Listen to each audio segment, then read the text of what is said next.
최근 기출문제 중 반복해서 출제되는 사례형 문제 유형입니다.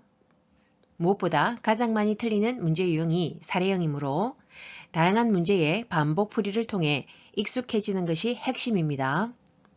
지금부터 시험 합격을 위한 탄탄 준비, 사례형 문제풀이 출발! 제1장 유황보호 개론에서 인권과 직업윤리입니다. 이 단원 평균 출제 빈도는 10개로 필기에서 가장 높고 무엇보다 직업윤리에서 사례형 출제가 가장 많습니다. 지금부터 인권과 직업윤리, 사례형 문제풀이 출발! 다음과 같은 경우에 대상자가 침해받은 권리는 시설장, 대상자가 가져온 짐을 보면서 전화로도 말씀드렸듯이 이 시설에서는 개인 물품을 설치하거나 이용하는 것을 허용하지 않습니다. 대상자, 보기 1.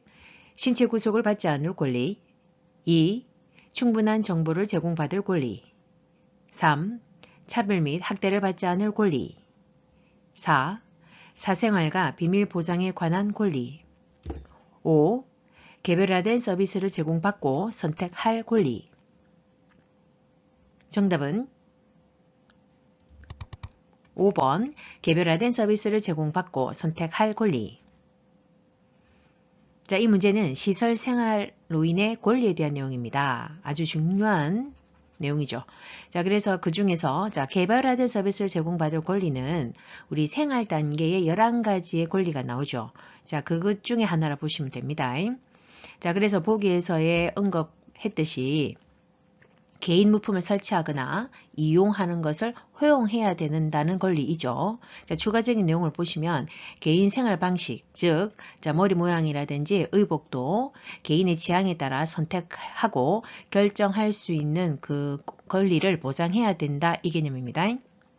자, 1번에 신체 구속을 받지 않을 권리도 나오죠. 이것도 생활 단계의 권리 중에 하나입니다. 자, 이 내용은 어떤 격리를 한다든지 또는 억제제를 사용하는 것을 금지해야 된다라는 내용이 있습니다. 3번을 보시면 차별 및 학대를 받지 않을 권리 있죠. 이 또한 생활 단계의 권리입니다. 자, 이것은 성별, 종교, 신분, 경제력 장애, 또 사회적 신분에 따라 차별하지 않아야 된다. 이 개념이죠. 또 학대받지도 않아야 된다 개념이고. 자, 4번 사생활과 비밀 보장에 대한 권리는 사전에 동의 없이 정보를 제공해서는 안 된다 이 개념이죠. 또 사진을 허락 없이 임의로 찍는다든지 방에 불쑥 들어온다든지 이런 내용이 다 포함이 되었습니다. 이번에 보면 충분한 정보를 제공받을 권리는 이 생활 단계에 해당되는 권리가 아니라 입소 계약 단계에 2가지 권리가 나오는데 그 중에 하나다 보면 됩니다. 정리하셔요. 다음 내용에 해당되는 시설 대상자의 권리는 거동이 불편한 대상자가 시설장에게 화장실에 비상벨을 설치해 달라고 요구하였다. 보기 1. 신체 구속을 받지 않을 권리 2. 충분한 정보를 제공받을 권리 3. 사생활과 비밀 보장에 관한 권리 4. 스스로 입소를 결정하고 계약할 권리 5. 안락하고 안전한 생활 환경을 제공받을 권리 정답은 5번 안락하고 안전한 생활 환경을 제공받을 권리. 자, 이 문제 또한 시설 생활 노인에 대한 권리죠. 자, 그래서 답은 5번이죠. 자, 그래서 여기에 보기에 나왔듯이 대상자가 불편한 부분, 자, 화장실에 비상벨을 설치해 달라고 요구할 수 있는 권리가 요 안전하고 또 안락한 생활 환경을 제공받을 권리에 해당이 되는 것이고요. 자, 그러면 우리 책에 나와 있는 전체 시설에서 생활하는 노인의 권리를 한번 크게 정리를 해보자면요. 크게 4단계로 구분이 되어 있습니다.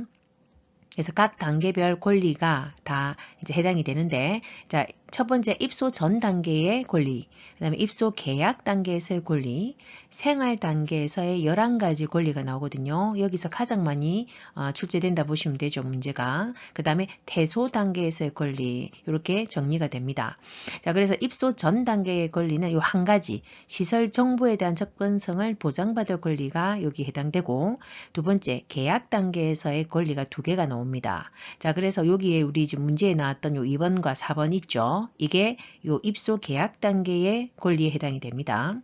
그 다음에 세 번째, 생활 단계에서 11가지 또 권리가 길게 나옵니다. 자, 그래서 나머지 여기 지금 1번, 3번, 5번, 요게 요 생활 단계의 권리에 해당이 되죠. 그 다음에 퇴소 단계에서의 권리, 자, 노인 스스로 퇴소를 결정하고 거주지를 선택할 권리, 이렇게 간단하게 정리를 해 두셔야 됩니다. 다시 문제를 보시면요. 자, 그래서 요 안락하고 안전한 생활 환경을 제공받을 권리의 추가적인 내용을 보면 교재에 나와 있는 내용, 자, 침대를 사용하던 대상자가 대상자인데도 불구하고 무조건 그냥 매트리스를 사용하게끔 하는 거 있죠. 자, 이것은 이 권리에 침해를 받은 것이다 보면 되죠. 자, 그래서 1번에 신체 구속을 받지 않을 권리, 생활 단계 한 가지이겠죠. 자, 격리나 억제대를 대상자의 그 동의 없이 임의로 강제적으로 사용한다든지, 또 골절을 이전에 골절의 경험이 있다고 해서 무조건 요양보호사들이 그 방을 나갈 때 억제대를 막 해놓고 나간다든지, 자, 이런 게 요 권리를 침해하는 것이죠. 자, 그다음에 2번, 4번 아까 그 입소 계약 단계에서의 권리라고 얘기를 했고요.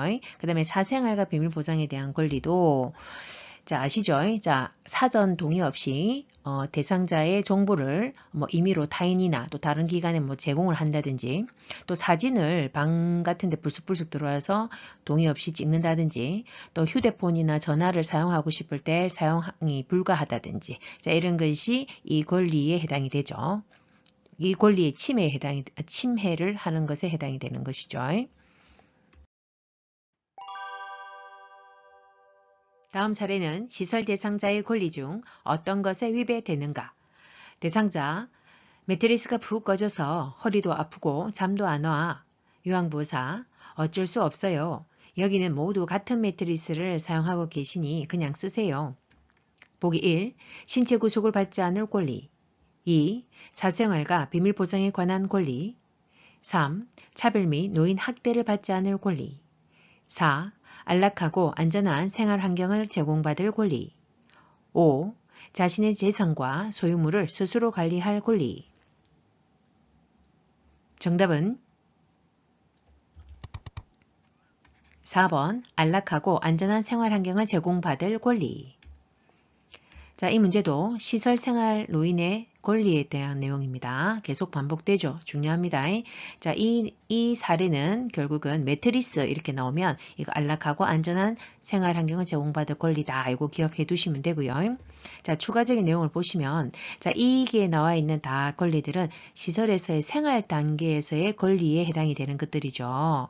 자, 그래서 이 4번 추가적인 내용은, 자, 휠체어 공간을 확보한다든지, 또 미끄럼 방지를 위한 시설 같은 것들이 제공되고, 문턱도 제거한다든지, 자, 이런 내용도 요 4번에 해당이 됩니다.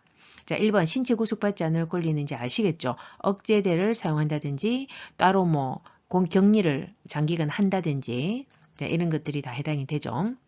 그 다음에 2번 사생활과 비밀 보장에 관한 권리 있었죠. 자, 동의 없이 어떤 정보를 타인이나 타기관에 제공을 한다든지, 또는 전화기 같은 것을 사용하고 싶어도 사용할 수 없다든지, 또 그 다음에 사진 촬영을 임의로 동의 없이 이렇게 촬영을 해버린다든지, 이런 내용들이 다 해당이 됩니다. 이번에. 그 다음에 차별 및 노인 학대 받지 않을 권리. 자, 성별, 종교, 신분, 경제, 신분에 따라 차별해서도 안 되고, 또 요 학대도 받아서도 안 된다. 이 내용이죠. 5번에 자신의 재산과 소유물을 스스로 관리할 권리가 있죠.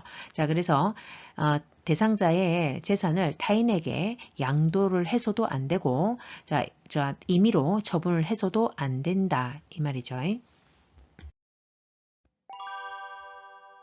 다음에서 시설 대상자가 침해받은 권리는 첫째, 대상자의 휴대전화 사용을 제한함. 둘째, 사전 동의 없이 대상자의 사진을 촬영함. 보기 1. 차별을 받지 않을 권리. 2. 신체 구속을 받지 않을 권리. 3. 충분한 정보를 제공받을 권리. 4. 사생활과 비밀 보장에 관한 권리. 5. 시설 정보에 대한 접근성을 보장받을 권리. 정답은 4번 사생활과 비밀 보장에 관한 권리. 자, 이 문제도 시설에서 생활하는 노인의 권리에 대한 내용입니다. 계속 반복됩니다. 중요하기 때문에 답은 4번이죠. 자, 그래서 이 지금 보기에 나와 있는 요 권리들이 어디에다 해당이 되는지 내용을 한번 대략적으로 아우트라인을 잡고 계셔야 됩니다. 자, 그래서 지금 우리 요 시설에서 생활하는 노인의 권리는 크게 4개로 구분된다 했습니다. 입소 전 단계, 입소 계약 단계, 생활 단계에서 11개가 제일 중요하다고 했고요. 가장 많이 나오는 그 다음에 퇴소 단계 이렇게 구분이 됩니다. 그래서 우리 교재에 나와 있는 요 보기에서 여기 차별 및 노인 학대를 받지 않을 권리와 신체 구속받지 않을 권리, 사생활과 비밀 보장에 관한 권리 이 애들은 지금 생활 단계에서의 권리에 해당이 된다 이 개념이고, 그 다음에 시설 정보에 대한 접근성을 보장받을 권리는 자 입소 전 단계의 권리에 해당이 되는 것이고, 그 다음에 충분한 정보를 제공받을 권리는 요 계약 단계에서의 2개 중에 한 가지 권리이다라는 전반적인 이해를 해두셔야 됩니다. 그리고 기타 여기에 나와 있는 그 생활 단계에서 11개에서 가장 많이 좀 나오는 권리들이거든요. 요 내용에 대한 것들, 그 사례 같은 것 다 정리 좀 하셔야 됩니다. 다음 상황에서 시설 대상자가 침해받은 권리는 첫째, 대상자의 휴대전화 사용을 제한함. 둘째, 시설 방문을 왔다며 외부인이 대상자의 방에 불쑥 들어와 사진을 찍고 나감. 보기 1. 차별받지 않을 권리. 2. 신체 구속을 받지 않을 권리. 3. 사생활과 비밀 보장에 관한 권리. 4. 종교적 신념의 자유에 대한 권리. 5. 시설 정보에 대한 접근성을 보장받을 권리. 정답은 3번 사생활과 비밀 보장에 관한 권리. 자, 이 문제는 3번 사생활 비밀 보장에 관한 권리에 해당이 됩니다. 자, 그래서 우리 교재에 나와 있는 사례가 나오죠. 요 휴대전화를 사용이 제한된다든지, 뭐 방에 불쑥 들어와 사진을 찍는다든지, 자, 이 사진, 휴대전화 이런 것은 자, 사생활 이쪽에 해당이 된다 정리하시면 되고요. 추가적으로 자, 사전 동의 없이 정보를 제공해서도 안 된다. 이러한 내용까지 정리해 두시면 됩니다. 자, 그래서 우리가 1번에서 여기 4번까지의 이 권리들은 우리 생활 단계의 11가지 권리 중에 포함이 되는 권리다. 이렇게 정리하시면 되고요. 이 4번도 생활 단계의 권리 중에 하나인데, 이 종교적 신념뿐만 아니라 정치, 문화적, 종교적 신념의 자유에 대한 권리가 있습니다. 여기까지 정리하시고, 자, 5번 같은 경우에도 앞면이 많죠. 자, 이거는 입소 전 단계에서의 그 권리가 있었죠. 한 가지. 그렇게 정리하시면 되죠. 시설의 대상자의 의견 수렴 건의함을 설치하지 않았을 때 대상자가 침해받을 수 있는 권리는 보기 1. 신체 구속을 받지 않을 권리. 2. 충분한 정보를 제공받을 권리. 3. 사생활과 비밀 보장에 관한 권리. 4. 스스로 입소를 결정하고 계약할 권리. 5. 견해와 불평을 표현하고 해결을 요구할 권리. 정답은 5번 견해와 불평을 표현하고 해결을 요구할 권리. 자, 이 문제도 시설에서의 생활하는 노인에 대한 권리죠. 자, 이 5번의 권리는 잘 나오는 권리는 아닌데, 자, 이 또한 생활 단계에 11가지 권리가 나온다고 했죠. 자, 그 중에 하나라 보시면 됩니다. 자, 그래서 이 보기에서 1번, 3번, 5번 요 권리들은 생활 단계에 해당되는 권리라 이렇게 정리하시면 되죠. 자, 그래서 이 5번의 이 권리의 추가적인 내용을 보면요. 아까 뭐 의견 건의함 설치를 해야 된다는 내용뿐만 아니라 어떤 불만이 있을 때 그것을 처리해야 되는 규정이 있어야 되고, 그 다음에 그거 처리하는 방법 절차까지 안내가 되어야 된다는 것, 그리고 그 불만에 대한 그 즉각적인 해결 조치가 이루어져야 된다. 이러한 내용이 다 포함이 됩니다. 자, 그 다음에 2번에 보시면 충분한 정보 제공받을 권리와, 자, 4번에 스스로 입소 결정을 하고 계약할 권리는 저 입소 계약 단계에 있었죠. 저 여기에 두 개가 있는데 거기에 두 가지가 해당이 된다. 이렇게 정리하십시오. 다음과 같은 노인 학대의 유형은 첫째, 집에 들어오지 못하게 함. 둘째, 의료적으로 불필요한 약물을 복용시킴. 셋째, 생존 유지에 필요한 물품으로부터 단절시킴. 보기 1. 방임 2. 유기 3. 신체적 학대 4. 정서적 학대 5. 경제적 학대. 정답은 3번 신체적 학대. 자, 이 문제는 노인 학대 유형에 대한 문제입니다. 아주 중요하고 반드시 나오는 문제들입니다. 자, 그래서 이 학대 유형에 그 해당되는 사례들, 요 애들을 잘 정리해 두셔야 되고, 자, 그래서 어떤 학대 유형에 해당되는지를 체크해야 됩니다. 자, 3번이 신체적 학대죠. 자, 그럼 우리 교재에 나와 있는 학대 유형을 한번 정리를 하고 넘어가셔야 됩니다. 자, 여기 문제처럼 요 신체적 학대는 어떤 공간에, 예를 들면 집이면 집에 출입, 들고 날고 하는 모든 것을 통제하는 것이고요. 그 다음에 흉기로 신체를 협박한다. 그 다음에 생존에 위협이 되는 행위들을 하는 거죠. 예를 들면 가스, 난방, 수도, 음료, 식사, 어떤 보관 물품으로부터 단절을 시키는 거죠. 강제적으로. 그 다음에 약물도 강제 투입을 하고 강제 노동시키는 것까지 신체적 학대입니다.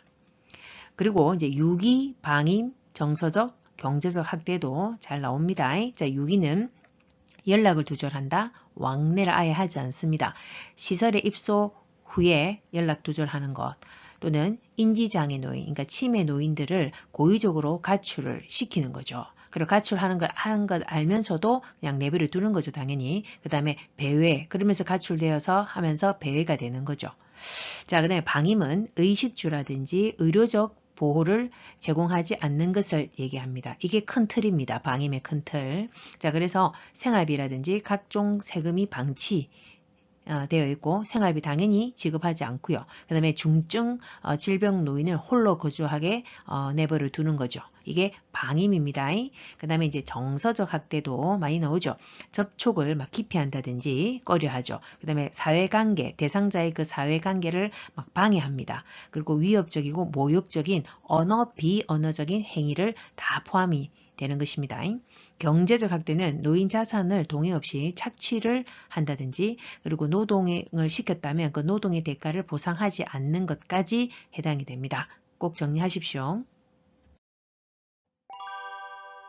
다음에서 파악할 수 있는 노인 학대 유형은 첫째, 종교활동 참여를 방해한다. 둘째, 집안 경조사에 참여시키지 않는다. 보기 1. 유기 2. 방임 3. 정서적 학대 4. 재정적 학대 5. 신체적 학대. 정답은 3번 정서적 학대. 자, 정서적 학대에 해당되는 내용을 추가적으로 한번 살펴보면요. 자, 일단 접촉을 기피한다. 그 다음에 대상자와의 접촉을 기피한다는 거죠. 그 다음에 사회관계를 방해한다든지 위협적이고 모욕적인 어떤 언어, 비언어적인 행위를 하는 것을 다 포함을 하는 것입니다. 다음에 해당되는 노인 학대 유형은 치매 증상이 심해져 대소변 실금을 하는 노모에게 시설로 보낸다, 내쫓아버린다 라며 협박을 일삼는다. 보기 1. 유기 2. 자기방임 3. 신체 학대 4. 정서적 학대 5. 경제적 학대. 정답은 4번 정서적 학대. 가족이 일방적으로 전기와 수도를 끊어 대상자의 생존을 위협하는 노인 학대 유형은 보기 1. 자기방임 2. 경제적 학대 3. 정서적 학대 4. 신체적 학대. 5. 언어적 학대.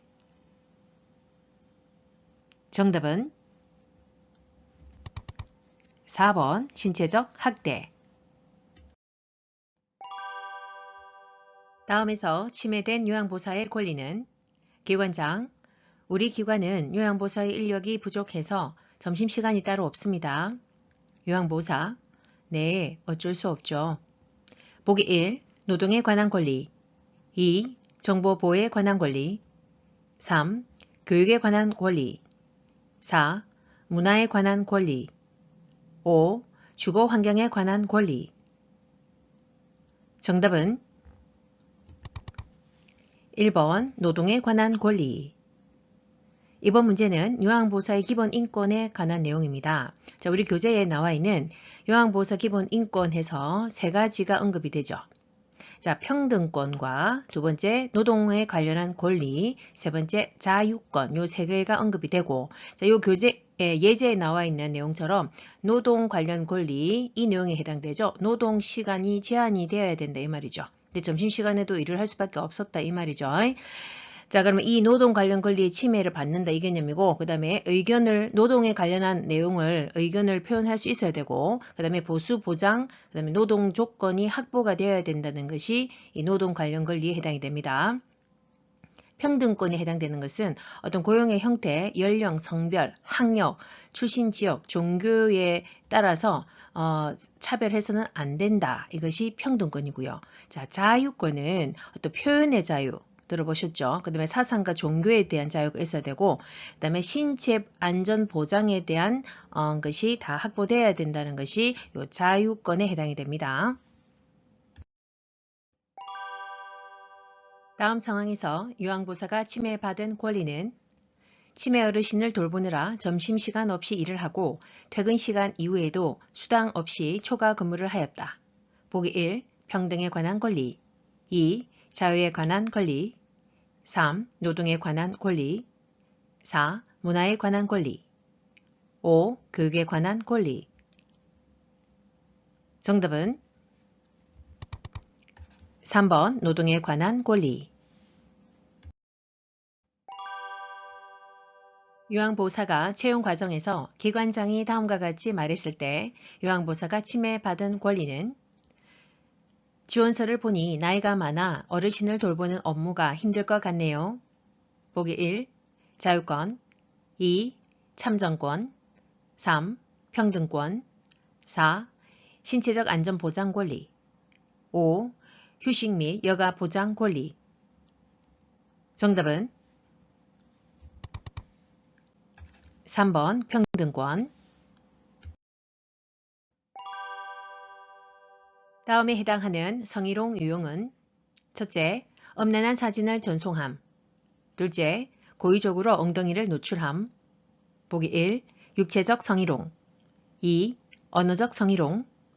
3. 시각적 성희롱. 4. 심리적 성희롱. 5. 사회적 성희롱. 정답은 3번 시각적 성희롱. 이 문제는 성희롱 유형에 대한 내용입니다. 자주 언급되는 문제죠. 자, 교재에 나와 있는 성희롱을 구분을 해보면요. 세 가지가 나옵니다. 자, 언어적 성희롱, 육체적 성희롱, 시각적 성희롱이 나오죠. 자, 이 문제는 이 시각적 성희롱에 해당되는데, 자, 음란한 그림이나 사진을 보여주고 또 보낸다든지, 또는 신체 부위 노출을 시켜서 강제로 보이게 한다든지, 보여준다든지 이 개념이죠. 자, 언어적 성희롱은 성관계를 강요 회유한다든지, 회식 자리에 강제로 뭐 술을 따르라 이런 표현을 하는 거죠. 자, 육체적 성희롱은 신체적 접촉, 밀착 이런 것이 해당이 됩니다. 다음에 해당하는 성희롱 유형은 첫째, 외모에 대한 성적 비유. 둘째, 성적 관계 회유. 보기 1. 시각적 성희롱. 2. 언어적 성희롱. 3. 육체적 성희롱. 4. 사회적 성희롱. 5. 위계적 성희롱. 정답은 2번 언어적 성희롱. 대상자가 음란한 농담을 하며 요양보살을 강제로 껴안을 때 대처 방법으로 옳은 것은 보기 1. 껴안은 이유를 물어본다. 2. 화를 내며 그 자리를 떠난다. 3. 하지 말라고 분명하게 말한다. 4. 부끄러운 줄 알라며 질책한다. 5. 농담을 받아주며 대수롭지 않게 반응한다. 정답은 3번 하지 말라고 분명하게 말한다. 다음과 같은 상황에서 요양보살의 대처 방법은 청력에 문제가 없는 대상자가 대화할 때마다 귀가 잘 들리지 않는다면서 요양보살에게 몸을 밀착한다. 보기 1. 정색하며 몸을 밀친다. 2. 점잖지 못하다고 나무란다. 3. 대응을 안 하고 다른 업무를 시작한다. 4. 대상자의 배우자에게 재발 방지를 약속받는다. 5. 적절한 조치가 이루어지도록 기관장에게 보고한다. 정답은 5번 적절한 조치가 이루어지도록 기관장에게 보고한다. 자, 이 문제는 성희롱 대처 방법에 대한 내용입니다. 계속 반복되죠. 자, 교재에 나와 있는 성희롱에 대한 대처 방법은요. 자, 개인적으로 요양보호사가 대처 방법은 일단 감정적인 대응은 하지 않는다고 했습니다. 뭐 화를 낸다든지 나무란다든지 이런 것은 안 되고 자, 단호하게 거부하는 표현을 해야 된다는 것이죠. 자, 바로 뭐 다른 업무를 넘어간다든지 이러지 말고 대응은 해야 되는데 단호히 거부 표현을 한다. 자, 그리고 그럼에도 불구하고 계속 반복이 된다면 피해 사실을 기관장에게 보고한다든지 이런 게 필요하죠. 그리고 이 보고를 받았을 때 기관장의 입장에서의 대처 방법이 또 있죠. 기관에서의 대처법은 자, 가족에게 이 사정을 전달하고 시정을 요구할 필요가 있고 상습적으로 계속 이제 될 경우에는 녹취라든지 일지에다가 그 증거를 남기기 위해서 작성을 한다든지 이런 게 필요하겠습니다. 다음 상황에서 요양보호사의 대처로 옳은 것은 목욕시킬 때마다 대상자가 요양보호사의 엉덩이를 만져서 심한 성적 불쾌감을 느꼈다. 보기 1. 피해 사실을 혼자만 알고 있다. 2. 성적 행동을 못하도록 단호하게 말한다. 3. 노인이 되면 그럴 수 있다고 넘어간다. 4. 기분이 나쁘다며 감정적으로 대응한다. 5. 동료 요양보호사와 대상자를 서로 바꾼다. 정답은 2번 성적 행동을 못하도록 단호하게 말한다. 다음 상황에서 요양보호사가 적절하게 반응한 것은 보호자, 상품권을 건네며 그동안 저희 어머니를 돌봐주셔서 감사합니다. 요양보호사 반응 보기 1. 시설장님께 전달해 드리겠습니다. 2. 고맙습니다. 동료와 나눠서 쓸게요. 3. 죄송합니다만 감사한 마음만 받을게요. 4. 이번에는 받지만 다음부터는 이러시면 안 돼요. 5. 이걸로 어르신이 좋아하는 것을 사다 드릴게요. 정답은 3번 죄송합니다만 감사한 마음만 받을게요. 자, 이번 문제는 요양보호 개론에서 인권과 직업윤리 단원이 나오죠. 자, 그 중에서도 직업윤리에 관한 내용입니다. 특히 이 내용이 사례형 그 문제가 다빈도로 더 출제되는 내용이기 때문에 꼭 정리하셔야 됩니다. 자, 그래서 이번 답은 자, 직업윤리 원칙 중에 자, 서비스에 대한 물질적 보상을 받지 않는다라는 것이 원칙이기 때문에 답은 3번입니다. 가족이 본인 부담금 할인을 요구할 때 대처 방법으로 옳은 것은 보기 1. 대상자의 형편을 고려하여 할인해준다. 2. 본인 부담금 할인은 위법이라고 설명한다. 3. 새로운 대상자를 소개해주면 할인해준다. 4. 상담을 종료하고 다른 기관을 소개해준다. 5. 할인 대신 서비스 시간을 늘려주겠다고 제안한다. 정답은 2번 본인 부담금 할인은 위법이라고 설명한다. 다음 상황에서 요양보호사가 적절하게 반응한 것은 보호자, 요양보호사가 바뀐 후 아버지의 인지 기능이 나빠진 것 같아요. 요양보호사, 반응, 보기 1. 이전 요양보호사와 비교하니 기분이 나쁘네요. 2. 아버님의 상태를 살핀 후 시설장님께 전달할게요. 3. 아버님이 나빠진 게 제 탓이라는 말씀이신가요? 4. 제가 볼 때는 인지 기능이 이전하고 똑같아요. 5. 원래 좋아졌다가 나빠졌다가 그래요. 정답은 2번 아버지의 상태를 살핀 후 시설장님께 전달할게요. 자, 이번 문제는 직업윤리 중에서의 사례형 내용이죠. 자, 일단 감정적으로 대응해서는 안 되는 것이 원칙이고요. 자, 전문가의 진단이 필요한 상황일 경우에 정상이 악화되었는지 아닌지는 자, 요양보호사가 판단 조언하지는 말아야 되는 것이고요. 자, 그래서 시설장이나 책임자에게 보고하여 전문가와 상담할 수 있도록 연계하는 것이 역할입니다.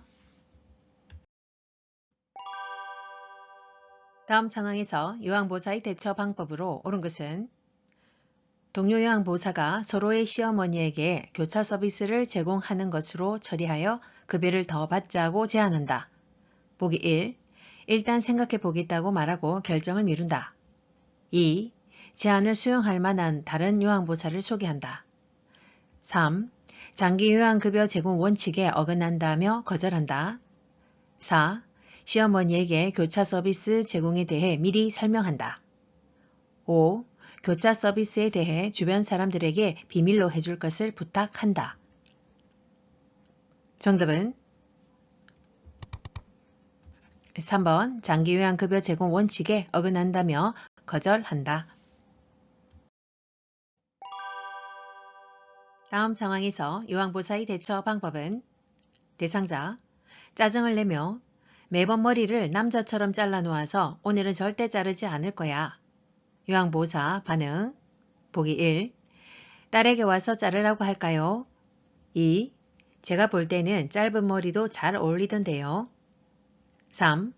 그러면 좋아하는 머리핀으로 정리해 드릴까요? 4. 오늘 온 미용자원봉사자는 잘하는 사람이에요. 5. 시설에서 생활하려면 머리를 짧게 자르셔야 해요. 정답은 3번 그러면 좋아하는 머리핀으로 정리해 드릴까요? 이번 문제는 직업윤리 중에서의 원칙이죠. 자, 요양보호사의 판단만으로 서비스를 제공해서는 안 됩니다. 반드시 대상자의 의견을 먼저 묻고 그것에 따라 실행하는 것이 원칙이죠. 다음 사례에서 요양보호사의 대처 방법은 대상자의 아들, 어머니가 걷는 것을 불편해하셔서 휠체어가 필요한데 형편도 어렵고 어떻게 해야 할지 막막해요. 보기 1. 본인 부담금을 면제해준다. 2. 저렴한 복지용구를 판매한다. 3. 가족요양 서비스를 권유한다. 4. 이용할 수 있는 서비스를 알려준다. 5. 휠체어 대신 보행보조차를 사서 준다. 정답은 4번 이용할 수 있는 서비스를 알려준다. 자, 이번 문제도 직업윤리에 대한 부분인데요. 자, 직업윤리 원칙을 보면 자, 복지용구를 개인적으로 요양보호사 개인적으로 유인 알선하거나 또 거기에 알선 관련한 수수료를 받아서는 안 된다라고 되어 있습니다. 근데 필요시에 본인이 근무하는 그 센터를 통해서 필요한 정보와 서비스를 받도록 안내하는 것이다 라고 되어 있죠. 다음 상황에서 요양보호사가 직업윤리 원칙을 준수한 경우는 재가급여 대상자가 수고비를 줄 테니 관절염약을 대리처방받아 달라고 요청함. 보기 1. 요청한 서비스를 거부한다. 2. 다른 요양보호사에게 부탁한다. 3. 다른 대상자의 관절염약을 제공한다. 4. 생각해 본다고 하면서 답변을 피한다. 5. 개인적으로 별도의 서비스 계약을 한다. 정답은 1번 요청한 서비스를 거부한다. 자, 이번 경우에 직업윤리의 원칙 중에서 우리가 이제 법적 책임을 져야 하는 사항일 수 있기 때문에 신중하게 우리가 결정해야 되는 거죠. 원래 원칙적으로 대리 처방은 불법입니다. 근데 뭐 의식이 없거나 거동이 심히 불편한 대상자일 경우에 대리 처방이 가능한 자들이 이렇게 정해져는 있거든요. 자, 그런 경우에는 가능할 수는 있으나 어떤 증명서를 제출해가지고 가능하나 제가 서비스를 제공하는 요양보호사가 임의로 이 대리 처방을 해줘서는 안 된다 보면 되고요. 만약에 할 수 있는 어떤 상황이라 하더라도 본인이 센터에 보고 없이 임의로 수고비를 받고 서비스를 제공하는 것 그 자체가 문제일 수 있다. 이렇게 보면 되죠. 대상자가 유효기간이 지난 영양제를 버리지 못하게 할 때 요양보호사의 대처 방법은 보기 1. 최대한 빨리 드시라고 말한다. 2. 대상자가 모르게 신속히 버린다. 3. 영양제 대신 다른 약을 넣어둔다. 4. 보호자가 지켜보는 앞에서 정리한다. 5. 가족에게 새로운 영양제 구입 비용을 청구한다. 정답은 4번 보호자가 지켜보는 앞에서 정리한다.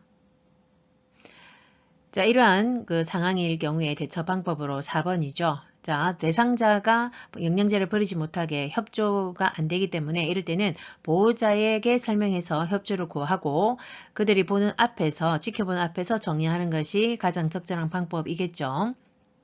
이번의 경우는 대상자 모르게 무조건 신속히 버려버리는 것은 절대 원칙적으로 안 맞죠. 반드시 의견을 물어보고 실행해야 되는 것이 원칙이다 보니까 2번은 틀린 답입니다. 다음 방문 요양 상황에서 요양보호사의 대처 방법은 보호자, 어머니가 욕창이 너무 심하시니 욕창 관련 의료용품을 구매해 주세요. 요양보호사 반응 보기 1. 제가 볼 때는 상태가 심하지 않아요. 2. 잘 아는 복지연구 사업소를 소개해 드릴게요. 3. 약국까지 갔다 와야 하니 추가 비용이 있어요. 4. 경험 많은 요양보호사한테 뭘 살지 물어볼게요. 5. 저희 기관에 말씀드려 어려움을 해결해 드릴게요. 정답은 5번 저희 기관에 말씀드려 어려움을 해결해 드릴게요. 자, 이 문제의 상황 같은 경우에는 우리가 복지용구든 의료용품이든 간에 개인이 직접 요양보호사가 직접 판매하거나 대여 또는 알선해서는 안 된다고 했죠. 자, 필요한 경우에는 센터를 통해 어떤 정보와 서비스를 받도록 안내해야 하는 것이 요양보호사의 원칙입니다. 대상자가 지속적으로 식사를 거부할 때 요양보호사의 대처 방법은 보기 1. 식사를 한 것으로 기록한다. 2. 간식은 줄 수 없다고 말한다. 3. 식사를 요구할 때까지 기다린다. 4. 식사를 거부하는 이유를 파악한다. 5. 가족의 의견을 확인해 보겠다고 한다. 정답은 4번 식사를 거부하는 이유를 파악한다. 자, 이번 상황의 경우에는 자, 우리가 대상자의 어떤 상태 변화가 있는 것은 세심하게 관찰해야 되는 것은 맞고요. 자, 1번처럼 식사를 한 것으로 기록한다는 것이 거짓된 것을 기록하는 것은 절대로 안 되는 거죠. 자, 그래서 사실 그대로를 상태 변화를 기록하는 것은 맞습니다. 자, 또한 가장 중요한 것은 왜 거부하는지에 대한 이유를 어떤 신체적, 심리적인 어떤 환경적인 원인이 있는지를 파악하는 것이 무엇보다 중요하겠죠. 다음 상황에서 요양보호사의 대처 방법은 남자 대상자, 기저귀 갈 때마다 불편하니 남자 요양보호사로 변경해 주세요. 요양보호사 반응 보기 1. 성별에 신경 쓰지 마세요. 2. 기저귀 교환은 가족에게 부탁할게요. 3. 곧 괜찮아질 테니 조금만 참으세요. 4. 이러시면 마음이 불편해서 일을 할 수 없어요. 5. 제가 결정할 수 없으니 시설장과 상의해 볼게요. 정답은 5번 제가 결정할 수 없으니 시설장과 상의해 볼게요. 자, 이번 문제의 상황일 경우에는 우리가 그 지급윤리 원칙에서 대상자를 존중하지 않거나 또는 대상자가 존엄을 지키고자 하는 그 권리를 침해하는 행위는 해서는 안 된다라고 되어 있습니다. 그래서 답은 5번이죠. 다음 상황에서 직업윤리를 준수한 요양보호사의 태도는 서비스 제공 중 전화통화 내용을 우연히 듣게 된 요양보호사는 대상자의 사업부도 사실을 알게 되었다. 보기 1. 대상자를 공감하며 위로한다. 2. 다른 대상자에게 이야기한다. 3. 동료 요양보호사에게 전달한다. 4. 대상자에게 부도 사유를 묻는다. 5. 비밀로 유지하고 내색하지 않는다. 정답은 5번 비밀로 유지하고 내색하지 않는다. 자, 이번 문제의 지급윤리의 원칙에 관련된 원칙은 자, 대상자의 어떤 기록이나 어떤 정보의 비밀, 사적 생활 등등을 자, 내 외부로 발설해서는 안 된다가 원칙입니다. 대상자가 가족이 정해진 요양보호 시간 외에 추가 서비스를 요청할 때 대처 방법은 보기 1. 기관장에게 보고한다. 2. 다른 기관에 연계한다. 3. 고민해 보겠다고 말한다. 4. 친한 동료에게 부탁한다. 5. 가족의 요구를 들어준다. 정답은 1번 기관장에게 보고한다.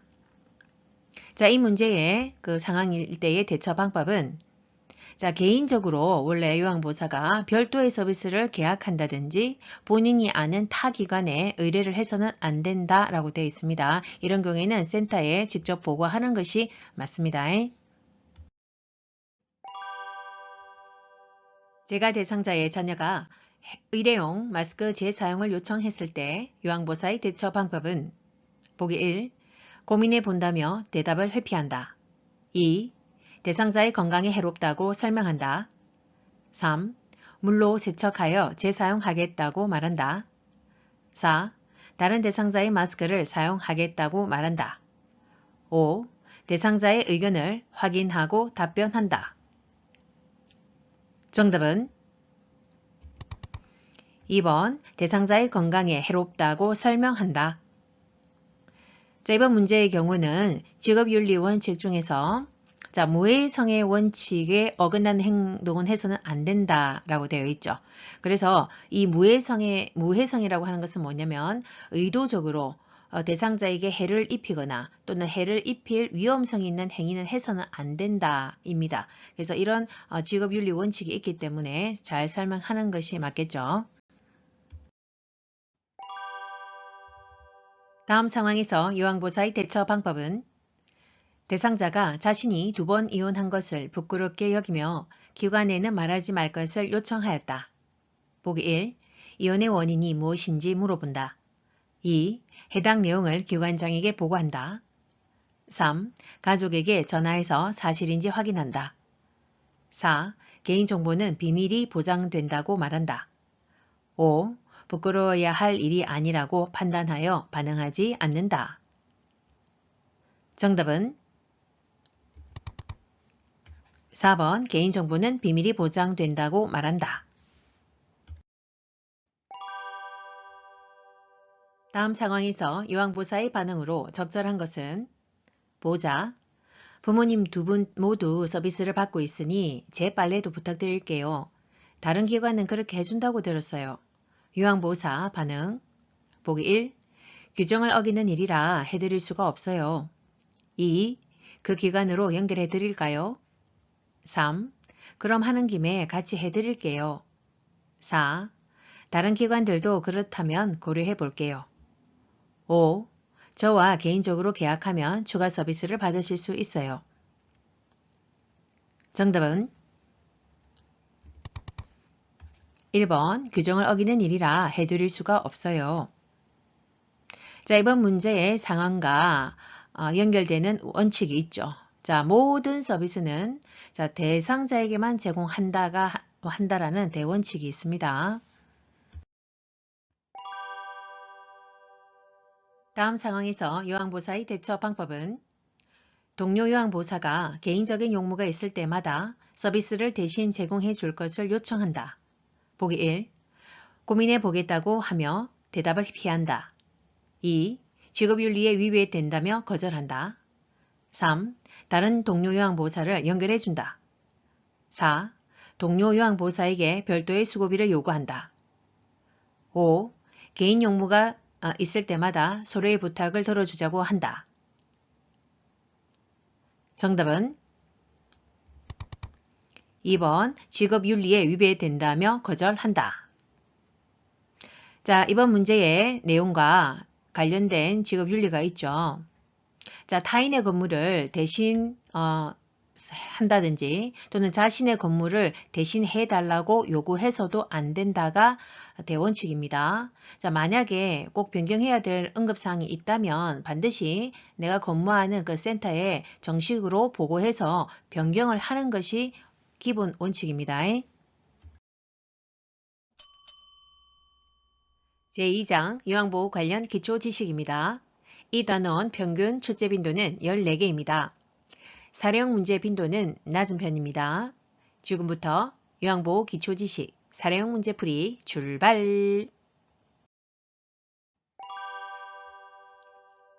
시설 대상자가 아침에 속이 쓰리다고 말할 때 요양보호사의 반응으로 옳은 것은 보기 1. 지금 당장 병원에 가야 해요. 2. 위장약을 먹어야 할 것 같네요. 3. 괜찮아요. 저는 아침마다 그래요. 4. 제가 현재 상태를 간호사에게 전할게요. 5. 위가 쉬어야 하니까 아침 식사를 거르세요. 정답은 4번 제가 현재 상태를 간호사에게 전할게요.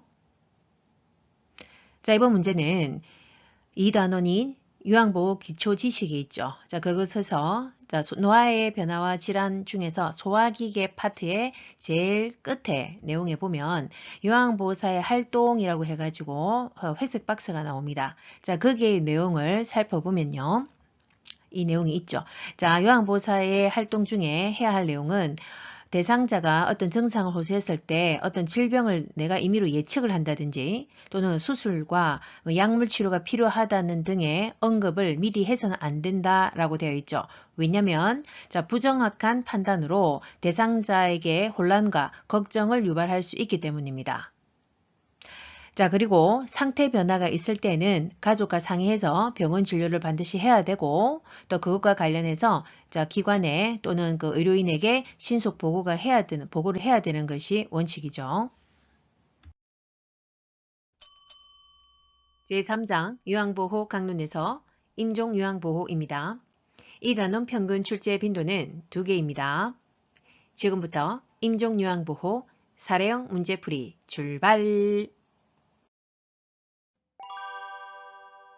임종 적응 단계 중 타협에 해당하는 대상자의 반응은 보기 1. 하필 왜 내가 죽어야 해? 2. 더 이상 살 수 없다니 너무 슬퍼. 3. 이제 소리칠 힘도 없어. 나는 지쳤어. 4. 우리 손녀가 대학 갈 때까지만 살면 좋겠어. 5. 아니야, 믿을 수 없어. 다른 병원에 가야겠어. 정답은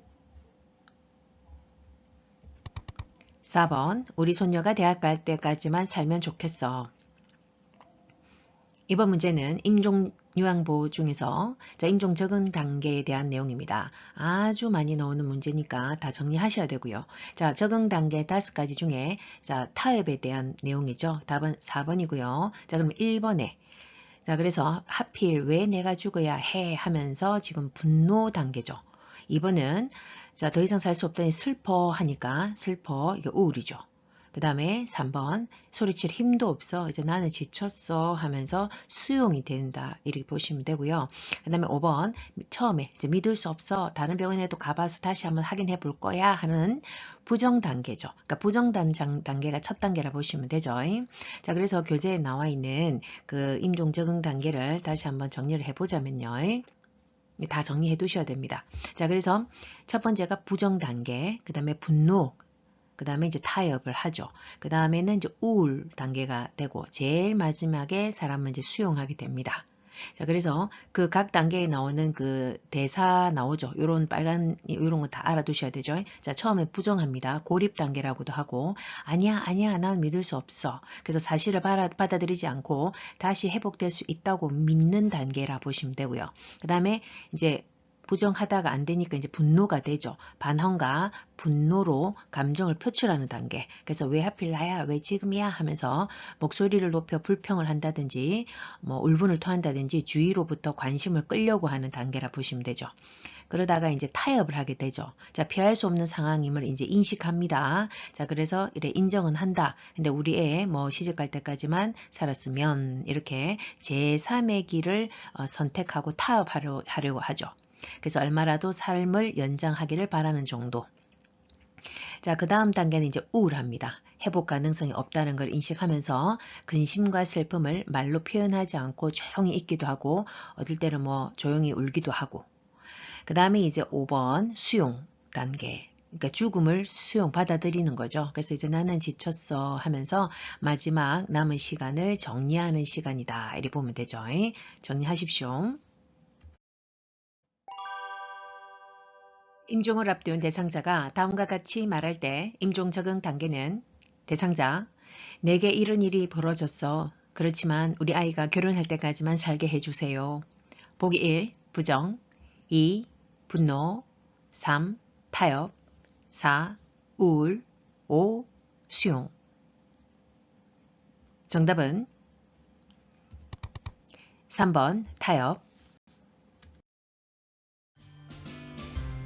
앞으로 다양한 학습 내용을 통해 어연님들과 다시 만날 그 시간까지 우리 모두 두나미스, 두나미스. 구독, 좋아요, 알림 꾹.